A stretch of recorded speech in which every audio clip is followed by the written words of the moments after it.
ब्रह्मचर्य के बिना आप उस ऊंचाई तक नहीं पहुंच सकते हैं जिसके कि आप हकदार हैं। और अगर आप उस ऊंचाई तक पहुंचना चाहते हैं तो बहुत जरूरी है कि आप ब्रह्मचर्य का पालन करें। हमारे शास्त्रों में भी ऋषि मुनि बहुत पहले ही लिख दिए हैं कि हमें ब्रह्मचर्य को जरूर अपनाना चाहिए। अगर हम ब्रह्मचर्य को नहीं अपनाते हैं तो इसके बहुत सारे दुष्परिणाम हैं, जिसके बारे में मैं पहले भी बता चुकी हूँ। लेकिन आज मेरा वो टॉपिक नहीं है। आज का जो मेरा टॉपिक है वो है कि हमें ब्रह्मचर्य को क्यों अपनाना चाहिए। बहुत से लोग ये समझते हैं कि वो ब्रह्मचर्य को अपनाकर क्या करेंगे, वो तो ऐसे ही स्वस्थ रह सकते हैं। देखिए, ब्रह्मचर्य को आप जब तक नहीं अपनाते हैं तब तक आप स्वस्थ भी नहीं रह सकते हैं, क्योंकि आपके शरीर का जो मेन आधार है वो आपका वीर्य ही है, वो आपके शरीर का नींव है। अगर आप उसका संरक्षण नहीं करते हैं तो फिर आप स्वस्थ कैसे रहेंगे। अगर किसी बिल्डिंग की नींव को कमजोर कर दी जाए तो वो बिल्डिंग भी मजबूत नहीं हो सकता है। इसी तरह से जो व्यक्ति ब्रह्मचर्य का पालन करता है, अपने वीर्य का रक्षण करता है, वही व्यक्ति स्वस्थ रहता है, हष्ट पुष्ट रहता है, दिमाग से मजबूत रहता है और वो हमेशा जो कुछ करना चाहता है उस ऊंचाई तक को भी छू जाता है। एक भाई का कमेंट था, ब्रह्मचर्य नाश से दिमाग कमजोर कैसे हो जाता है। अगर आप ब्रह्मचर्य का नाश करेंगे तो इससे आपका दिमाग क्या, आपका पूरा शरीर ही खराब होने वाला है, कुछ भी स्वस्थ नहीं रहना है। क्योंकि हमारे शरीर की जो संरचना है वो लुब्रिकेशन के ऊपर ही है। आप इस तरह से समझिए कि हमारे शरीर में 7 धातु है। पहला है रस, दूसरा है रक्त, तीसरा है मसल्स, चौथा है फैट यानी कि वसा, जिसको कि आज के समय में लोगों को बर्न करना होता है फिट रहने के लिए। लोगों के फैट बहुत ही ज्यादा हो जाता है, उन लोगों को बहुत सारी बीमारियां भी होने लग जाती है। पांचवा है अस्थि यानी कि हड्डियां, छठा है मज्जा यानी कि बोन मेरो।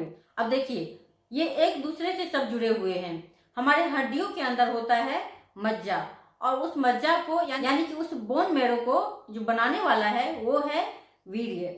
अब ये सबका आधार तो यही हो गया। अगर वीर्य हमारा कमजोर होगा, हम उससे अगर बाहर निकाल देंगे तो फिर ये सब जो चीजें हैं ये कैसे मजबूत हो सकते हैं, जिसके ऊपर कि हमारा पूरा शरीर ही निर्भर करता है। इसीलिए बहुत जरूरी है कि हम अपने वीर्य का रक्षण करें और इसे बर्बाद होने से बचाएं, क्योंकि यही आपके शरीर का आधार है।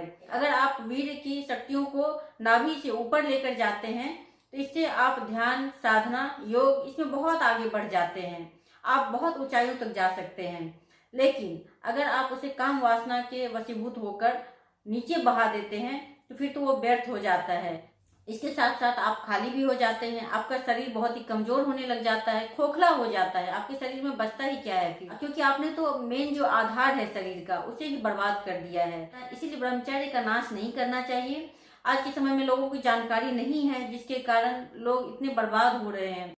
मैं जब ब्रह्मचर्य से संबंधित वीडियो डालती हूँ तो उसमें बहुत सारे भाइयों का कमेंट्स आता है, जिससे कि पता चलता है कि वो लोग वीर्य नाश करके कितने परेशान हैं, कितने बीमार हो चुके हैं। अगर आप अपनी वीर्य की रक्षा कर लेते हैं, इससे आप शक्तिशाली, फुर्तीवान, ओजस्वी, तेजस्वी, इसके साथ साथ आप अपने जीवन में बहुत ही आगे बढ़ने लग जाते हैं। इस तरह से आप अपनी वीर्य की रक्षा कीजिए और अपने शरीर को बचाइए। क्योंकि मैं देख रही हूँ कि बहुत सारे युवा हैं जो कि अपने शरीर को पूरी तरह से खोखला कर लिए हैं, बर्बाद कर लिए हैं। ये बहुत जरूरी है कि आप इसे समझें, अपने शरीर का जो आधार है उसके बारे में जानें, वीर्य का कितना ज्यादा महत्व है इसके बारे में समझें और इसको बर्बाद होने से बचाएं, तभी आप बच सकते हैं। तो ये जरूरी है कि आप अपनी सोच को सही रखें, आप ब्रह्मचर्य का पालन कीजिए और शक्तिशाली बनिए। आपको कमजोर नहीं बनना है। डॉक्टरों के पास जाकर कितने पैसों की बर्बादी होती है, समय की बर्बादी होती है। क्यों? क्योंकि आपने वीर्य नाश कर लिया है। अगर आप अपनी वीर्य को बचा लेंगे तो देखिए कि आपका जीवन क्या से क्या होने लग जाता है। अगर आप बहुत समय से वीर्य को बर्बाद करते आ रहे हैं, अब यहीं पे आप रुक जाइए और उसे बर्बाद होने से बचाइए, इसी में आपका जीवन है। तो मैं तो यही चाहती हूँ कि आप सभी ब्रह्मचर्य की रक्षा करें, इसके बारे में जानें कि वीर्य आपके जीवन के लिए कितना जरूरी है। ब्रह्मचर्य ही जीवन है, इसको आप बर्बाद ना करें, इसे बचाएं। धन्यवाद।